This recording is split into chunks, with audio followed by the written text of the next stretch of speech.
বরের হঠাৎ বায়না মুখরোচক কিছু বানাও। ভাবতে লাগলাম কি বানাবো। বাড়িতে পরের দিন রান্নার জন্য চিংড়ি মাছ কেনা ছিল। চিংড়ি মাছগুলো রান্না করলে তো হবে না, কারণ পরের দিন রান্না হবে। তো চিংড়ি মাছের খোসাগুলো দিয়েই বানিয়ে ফেললাম মুচমুচে একদম দারুণ স্বাদের বড়া।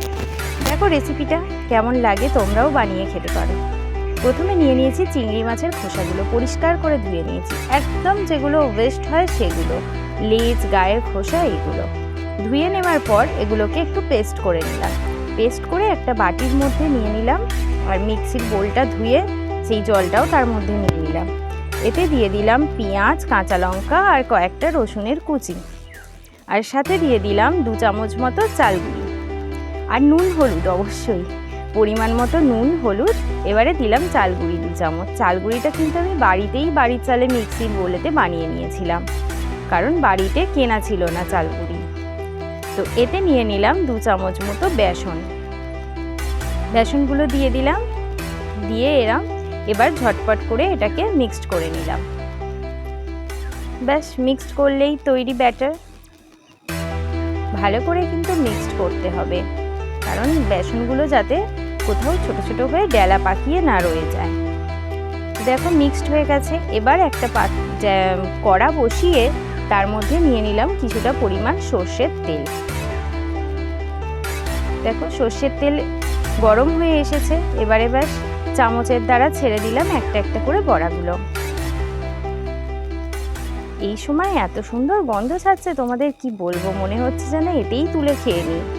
তো এক পিঠ ভালো করে লাল হয়ে ভেজে নেওয়ার পর অন্য পিঠগুলো উল্টে নেব। আর এগুলো একটু গায়ে গায়ে জুড়ে যায়, তাই এগুলো একটু খুন্তির সাহায্যে আলাদা করে নিতে হবে। যেহেতু চিংড়ি মাছের ব্যাটার, তাই খুব বেশি সময় লাগে না, 2 মিনিটের মধ্যেই একটা পিঠ ভাজা হয়ে যায়। এবারে চলো এগুলোকে খুন্তির দ্বারা উল্টে নিয়ে অপর পিঠটাও ভালো করে ভেজে নিই। দেখো ভাজা হয়ে গেছে লাল লাল হয়ে।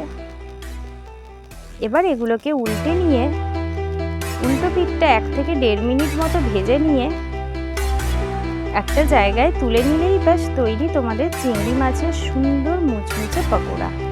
বাড়িতে সন্ধ্যেবেলা চায়ের সাথে জাস্ট জমে যাবে।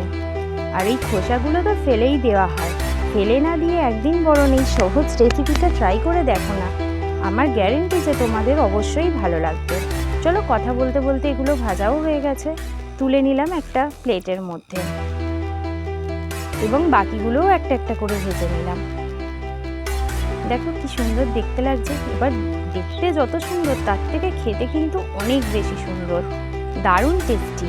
এবারে এর মধ্যে কিন্তু একটু দিয়ে দিতে হবে একটু চাট মশলা আর একটু গোলমরিচের গুঁড়ো, তাহলে জাস্ট অসাধারণ লাগবে। একদিন তাহলে বানিয়ে বাড়িতে ট্রাই করে দেখো, আর আমাকে অবশ্যই কমেন্টে জানিও যে খেতে কেমন লাগলো। তো হওয়ার পর আমার তো তর্সই ছিল না, একটুখানি ভেঙে নিয়ে খেয়েই নিলাম।